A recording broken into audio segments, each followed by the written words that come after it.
امریکی سینٹ نے 19 خرب ڈالر کے کرونا ریلیف پیکج کو منظور کر لیا۔ ریلیف بل کے تحت امریکی شہریوں کو $1400 فوری دیے جائیں گے۔ غیر ملکی خبر رساں ادارے کی رپورٹ کے مطابق امریکی ایوان نمائندگان کی جانب سے کورونا بحران کے دوران عوام کو ریلیف دینے کے لیے پیکج منظور کر لیا گیا۔ سینٹ نے 19 خرب ڈالر کا کرونا ریلیف پیکج منظور کیا۔ کورونا بل میں ترامیم کے باعث ایوان نمائندگان دوبارہ منظوری دے گا۔ غیر ملکی میڈیا رپورٹ کے مطابق سینٹ میں بل کے حق میں 50 اور مخالفت میں 49 ووٹ ڈالے گئے۔ امریکی خبر رساں ادارے کا کہنا ہے کہ سینٹ سے پیکج کی منظوری کے بعد ریلیف بل کے تحت امریکی شہریوں کو $1400 فوری دیے جائیں گے۔ امریکی میڈیا کا کہنا ہے کہ ڈیموکریٹس 14 مارچ سے پہلے بل کی منظوری چاہتی ہے کیونکہ کورونا کے باعث جاری بے روزگاری امدادی پیکج 14 مارچ کو ختم ہو رہا ہے۔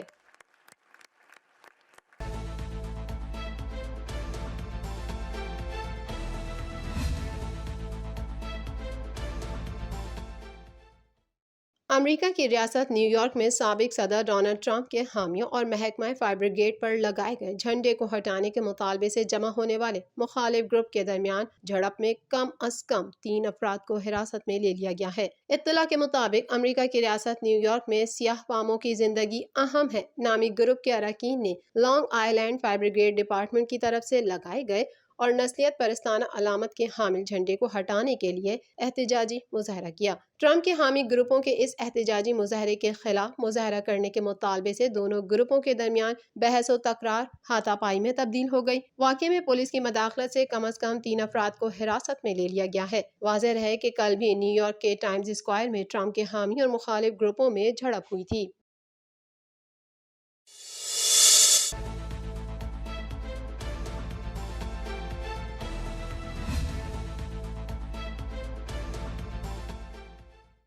امریکہ کے سرکاری اور نجی اداروں کو باقاعدہ مہم کے تحت سائبر حملوں کا نشانہ بنانے کا انکشاف ہوا ہے جس کے نتیجے میں 30,000 اداروں کا ڈیٹا غیر محفوظ ہو گیا۔ غیر ملکی خبر رساں ادارے کے مطابق گزشتہ چند دنوں میں کم از کم 30,000 امریکی اداروں کو سائبر حملوں کا نشانہ بنایا گیا ہے جن میں سرکاری ادارے بھی شامل ہیں۔ کمپیوٹر سیکیورٹی کے ماہر برائن کریپس کے مطابق اس مہم کے تحت مائیکروسافٹ کے ایکسچینج سافٹ ویئر میں خامیوں کا فائدہ اٹھاتے ہوئے ای میلز چرائی گئی ہیں اور کمپیوٹر سرورز کو متاثر کیا گیا ہے۔ وائٹ ہاؤس کے ترجمان نے سائبر سیکیورٹی کے ان حملوں کو فعال خطرہ قرار دیا ہے۔ ترجمان جینیفر پرساکی کا کہنا ہے کہ سائبر حملے سے متعدد افراد کے متاثر ہونے کا خدشہ ہے۔ گزشتہ روز مائیکروسافٹ کمپنی کی جانب سے سافٹ ویئر میں خامیوں کی نشاندہی کے بعد سائبر حملوں کی تعداد میں ایک دم اضافہ ہو گیا تھا۔ متاثر ہونے والی 30,000 کمپنیوں میں چھوٹے کاروباری اداروں کے علاوہ مقامی حکومتوں کے دفاتر بھی شامل ہیں۔ مائیکروسافٹ نے رواں ہفتے کے آغاز میں کہا تھا کہ حکومت کی سرپرستی میں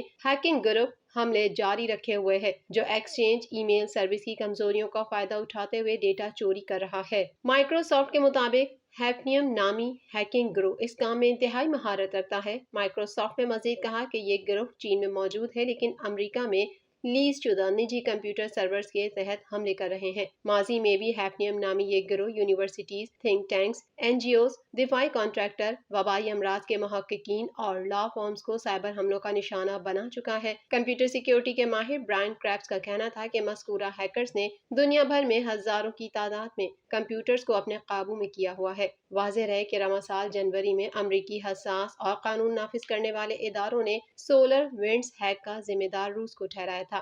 سولر ونڈز نامی سافٹ ویئر کے تحت امریکی محکمہ خزانہ اور کامرس کے علاوہ دیگر اداروں کو سائبر حملوں کا نشانہ بنایا گیا تھا۔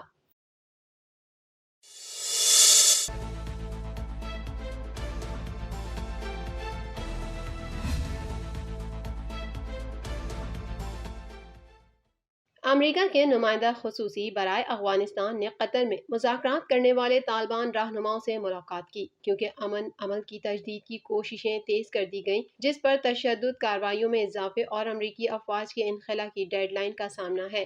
رپورٹ کے مطابق امریکی نمائندے زلمے خلیل زاد نے حال ہی میں کابل میں افغان رہنماؤں سے ملاقات کی تھی جس میں صدر اشرف غنی، افغان مفاہمتی عمل کے سربراہ عبداللہ شامل ہیں جو قطر میں حکومت کے عسکریت پسندوں کے ساتھ ہونے والے مذاکرات کی نگرانی کر رہے ہیں۔ طالبان ترجمان محمد نعیم نے ایک ٹوئٹر پیغام میں بتایا کہ زلمے خلیل زاد اور اعلیٰ امریکی جنرل نے افغانستان میں دوحہ میں عسکریت پسندوں کے ساتھ مذاکرات کرنے والی ٹیم سے ملاقات کی جس میں ملا عبدالغنی برادر بھی شامل ہیں۔ ترجمان کا مزید کہنا تھا کہ دونوں فریقین نے دوحہ معاہدے کے ساتھ اپنے مکمل عزم کا اظہار کیا اور اس پر مکمل عمل درآمد کے سلسلے میں بات چیت کی۔ اسی طرح افغانستان میں موجودہ صورتحال اور بین الاقوامی مذاکرات کی موثریت اور امن پر بھی تبادلہ خیال کیا گیا۔ واشنگٹن کی جانب سے دوحہ میں گزشتہ برس طالبان کے ساتھ معاہدے پر نظر ثانی کے اعلان کے بعد سے افغانستان کے مستقبل سے متعلق قیاس آرائیوں میں بدستور اضافہ ہو رہا ہے۔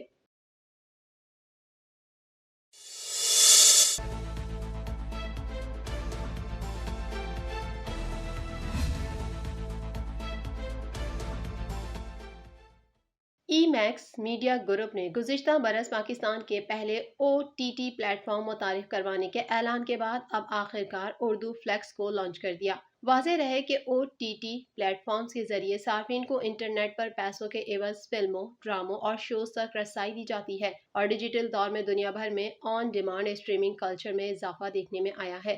گزشتہ برس اکتوبر میں وزیر سائنس اور ٹیکنالوجی فواد چودھری نے عندیہ دیا تھا کہ حکومت جلد ہی streaming website Netflix کی ٹکر کی ویب سائٹ متعارف کرائے گی۔ فواد چودھری نے بتایا تھا کہ وزارت سائنس اور ٹیکنالوجی نے اسٹریمنگ ویب سائٹ کا کافی کام مکمل کر لیا ہے اور وزارت نے Pakistan electronic media regulatory authority سے مواد آن ایئر کرنے سے متعلق ہدایات تیار کرنے کو کہا ہے۔ تاہم حکومت کی جانب سے اسٹریمنگ ویب سائٹ متعارف کرائے جانے سے متعلق کوئی پیش رفت سامنے نہیں آئی، لیکن ایک نجی ڈیجیٹل میڈیا پلیٹ فارم نے جلد اسٹریمنگ ویب سائٹ متعارف کرانے کا اعلان کیا تھا۔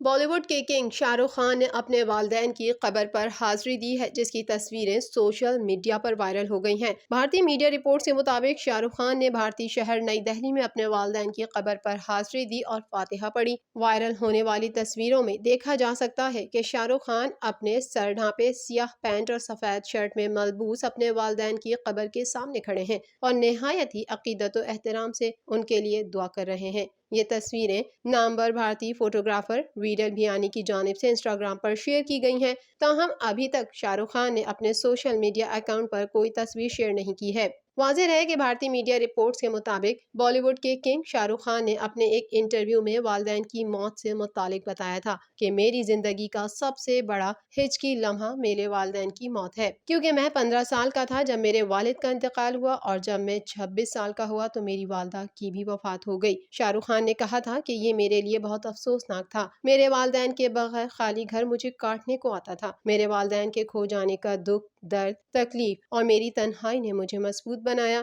اداکار نے ہمیشہ اپنے والدین کی موت کو اپنی زندگی کا سب سے بڑا نقصان قرار دیا ہے، کیونکہ جب ان کے والد کا انتقال ہوا تو شاہ رخ خان کی عمر صرف 15 برس تھی، جبکہ والدہ کی وفات پر اداکار 26 برس کے تھے اور ان کے والدین نے انہیں سپر اسٹار بنتے ہوئے نہیں دیکھا، جس کا انہیں ہمیشہ افسوس رہتا ہے۔